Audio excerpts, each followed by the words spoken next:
Welcome to Inspire and Move, the show that inspires you to create, connect, and grow. I'm going to bring you meaningful conversations, aha moments, and all the motivation you need to up-level every part of your life. I'm Ali Aruda, founder of Inspire and Move, and your personal hype girl. I've gone from fashion school to celebrity stylist to corporate marketing to brick and mortar entrepreneurship with my husband, each time learning incredible lessons how to pivot, reimagine, and implement the steps to become successful.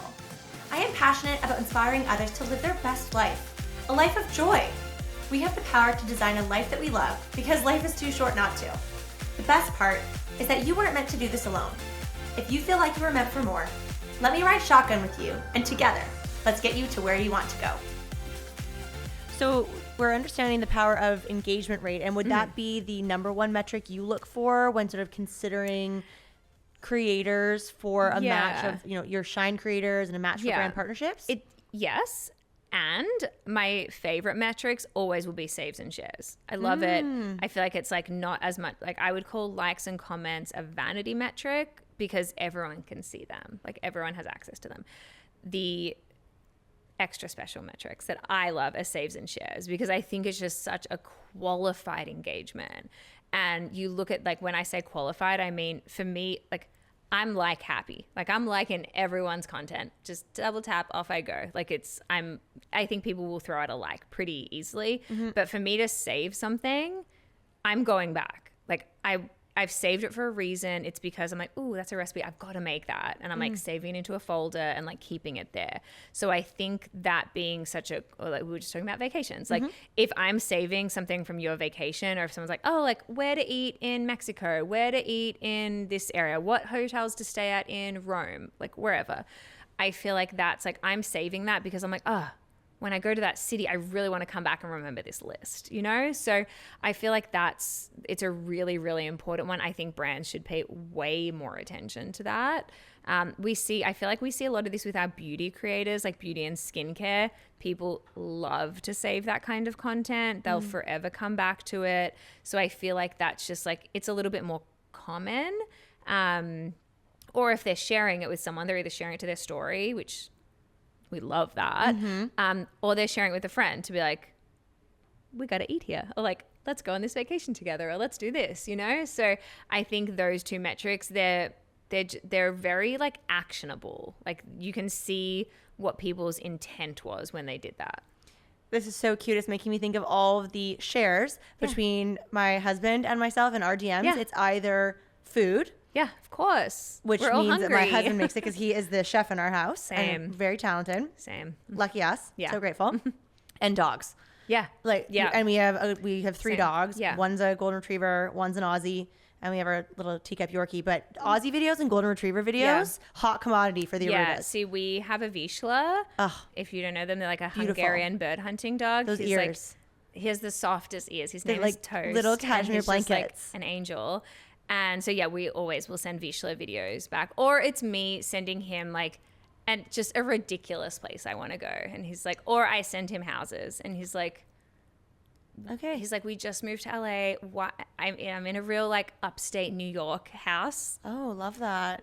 Mode at the moment. And he's like, we just moved. Like, why are you? I'm like, but maybe this, we could get an estate. Yeah. And he's like, I love that. I need you to.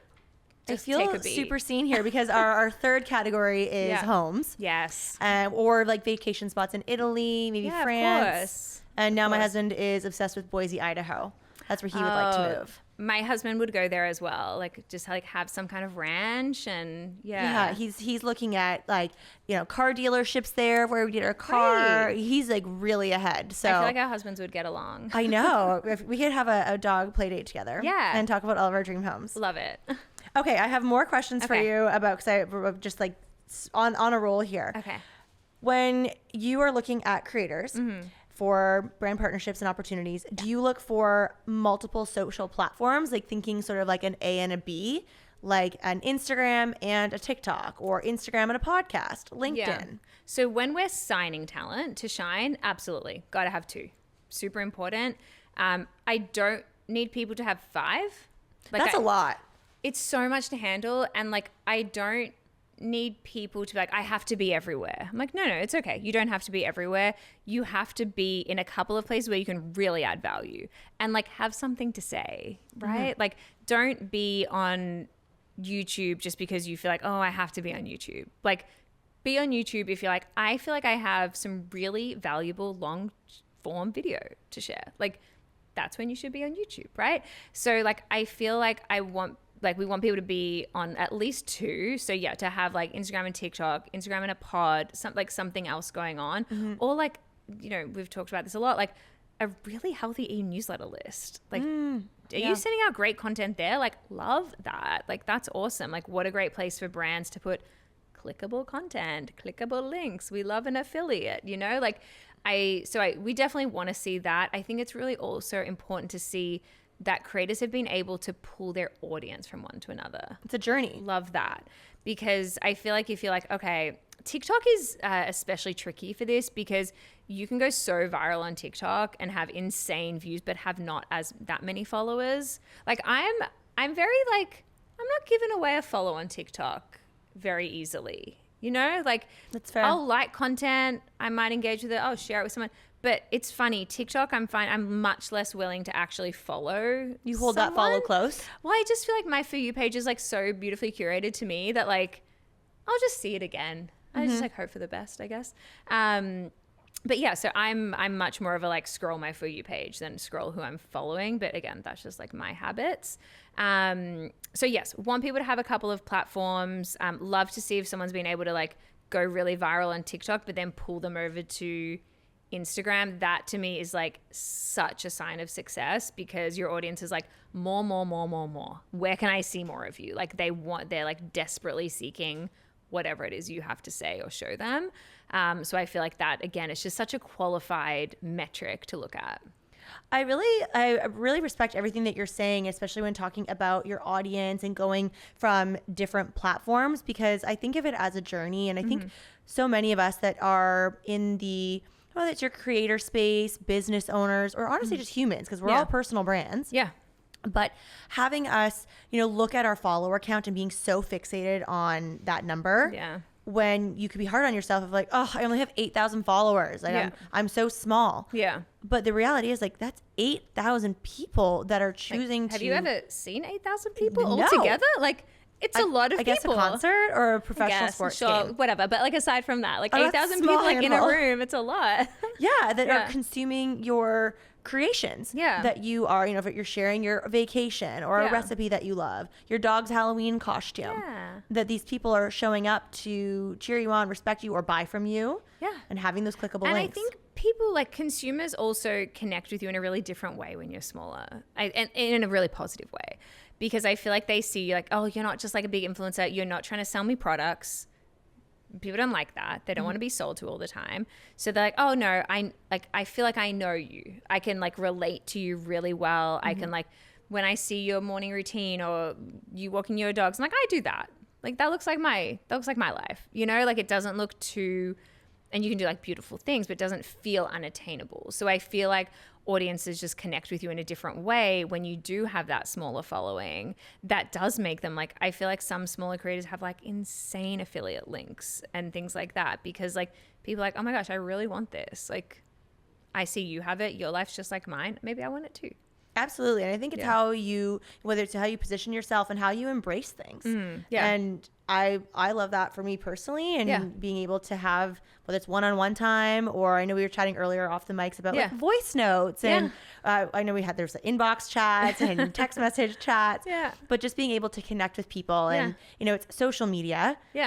But you can still be social and take it into the DMs, or DMs convert to a text or an email. Said, like 8,000 followers. Like I'm sure you have like tons of like what feels like very personal DM chats with people when you're like, oh, I know this person now. And you're like, we're truly strangers. We've never met. But like I have that. And like, I'm like, I don't even pretend to be close to being an influencer. I have like under 2,000 followers. But like still, like when people DM me that I like don't really know, I still like, you just like have a different connection with them, right? And even if you can help one person. Yeah. There's an amazing keynote speaker that I'm a big fan of. Her name's Jen Gottlieb, and she's got an amazing book, podcast, she's a keynote speaker. Yeah. And she'll talk about that. I think more so even early on in her speaking career, where she can show up, give a keynote, and if she can help one person, if she can touch one person. Like, it's so impactful. And even if you share, you know, big things in your life, or like I lost my dad a couple years ago, and it was right before I was going to Scottsdale for a really amazing opportunity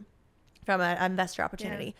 And I was really struggling with how I would show up, because I was like, I know I want to share this experience that I'm going to have in Arizona, but I've also just had this traumatic experience. And I chose to do an Instagram live to kind of share this with my audience.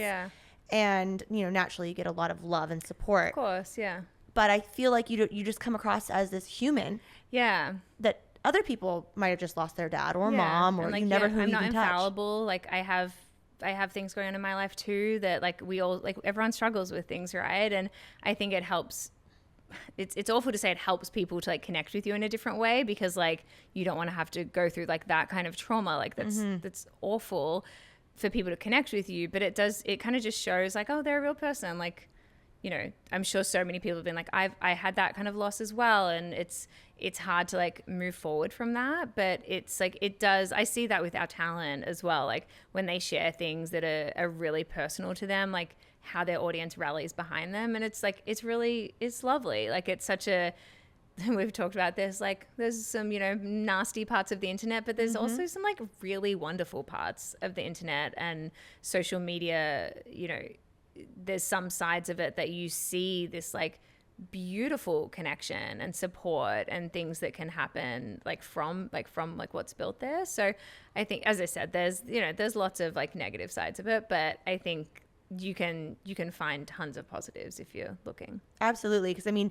people like to connect with people that they know, they like, and they trust. And then if you are using it for business, people like to buy from people that they know, like, and trust. Absolutely. Yeah. And it's building that relationship capital, even if it is online. We see that a ton now with like our creators. They say they get lots of DMs where they're like, hey, do you actually like this? And they're like, yeah, no, I really like it. You know what I mean? And I think we've kind of like swung to the other side of sponsored content now, where people are like, oh, they're like so hesitant and so skeptical, which is fair. Like consumers should be skeptical of the products that they're buying. Like they should make sure that they're tried and tested and vetted and all of the things.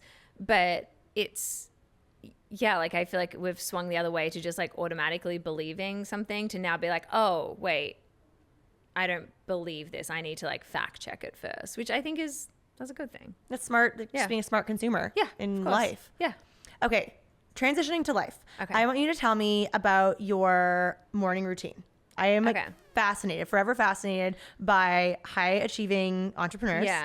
What their morning routine is. I wish I like lust after a better morning routine, truthfully, because I feel like you see these like things of high performing people, and they get up at 5 a.m., then they meditate, and then they go to the gym, and then they drink a black coffee, and then that's not me. Like I don't do any of those things.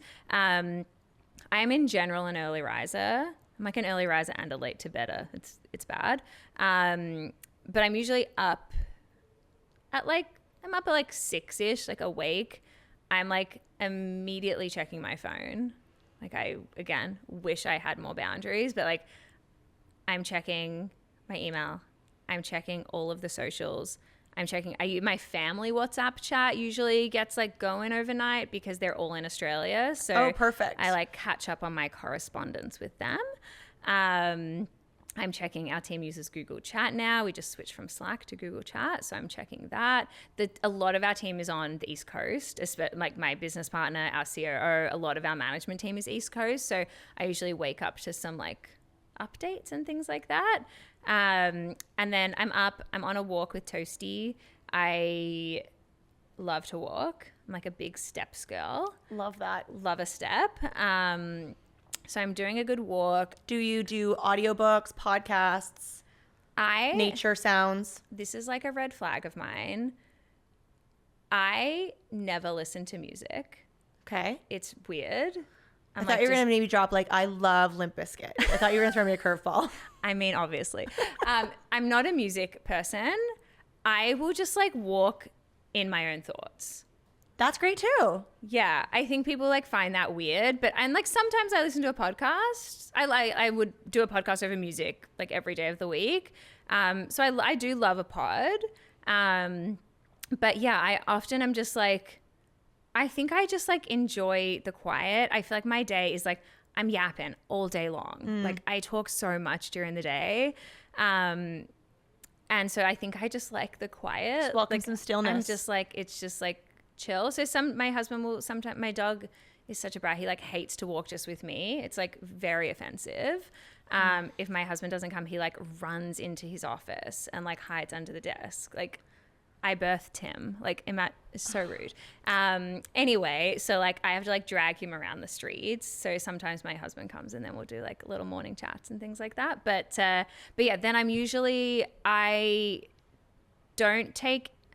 I try very hard not to take any calls before 7:30. That is my boundary. Great. Every now and then I'll do a 7, but like that's a stretch. So usually I'm on a call from 8 a.m. because as I said, not everyone else, but like a lot of like the team that I work with closely are East Coast. So from 8 a.m. I'm like on calls and then I'm just like, I'm powering through. I'm like call. But the beauty of being now on the West Coast is by like 1 o'clock-ish, my calls are done. For the most part, unless like something comes up. So yeah, then I'll like do a little work. I'll like take Toast for like park hang kind of vibe. We've been starting to like do like a little hike after work, which is lovely. Though daylight savings is over now. So that's like not, unless we're going at like 3 o'clock, that's not really happening. And then, yeah, I love, my husband is a really good cook, but I enjoy cooking as well. So we kind of like trade that off. I know you said morning routine. This is my whole day routine. I'm here for it. Tell me everything. I've kept going. I'm almost at bedtime. Okay, great. So we'll definitely cook something. I got like very strange allergies about 1 year ago, which was very upsetting, but I developed like anaphylactic allergies to a number of different oils. Oh no, like olive oil? Not olive oil. Okay, olive oil is still my pal, thankfully, but vegetable oil. It's all the bad oils. Like they're oils that like not telling anyone what they should and shouldn't do, but they're the nasty oils. So it's like vegetable oil, canola oil, cottonseed oil, and safflower oil. Sounds like it's just like a little note from the universe, just protecting your health. Very much so. But all that to say, it makes eating out extremely difficult. You don't realize what oils people use until you can't eat them. And it's not like a peanut allergy where they're like, we know what peanut, like they get that. But this is like, they might have a sauce that had it and they don't know because they got it in. Like it's terrible. And like, I'll show you a photo after that you definitely cannot put in the show notes because it is a jump scare moment. But like my eyes swell up to like being shut and my like throat starts to just like casually close a little bit. So it's like really, really distracting. So we like love a home cooked meal. Yeah. So we're in our like home cooking meal era for sure. So we're like cooking dinner, we're having a chill, we're doing like another walk. And usually I'm in bed by like 10. My husband likes to go to bed early and I have like he's like, Jess, we can just like go to bed at separate times. I'm like, are we on the track to divorce? And he's like, you're so dramatic. I like to go to bed at the same time. So he like goes to sleep straight away. And I like, sometimes I'll like open up my computer again at 10 p.m. and like just like work for a little bit. I love that time. I'm like really productive in the morning and really productive at night. In the middle of the day, like you could take or leave me. But yeah, so I'll often do like a little bit of work and then, or like I'll just like do life admin things. I'm like, oh, those flowers I had to order for someone. Like that's the time that kind of stuff happens.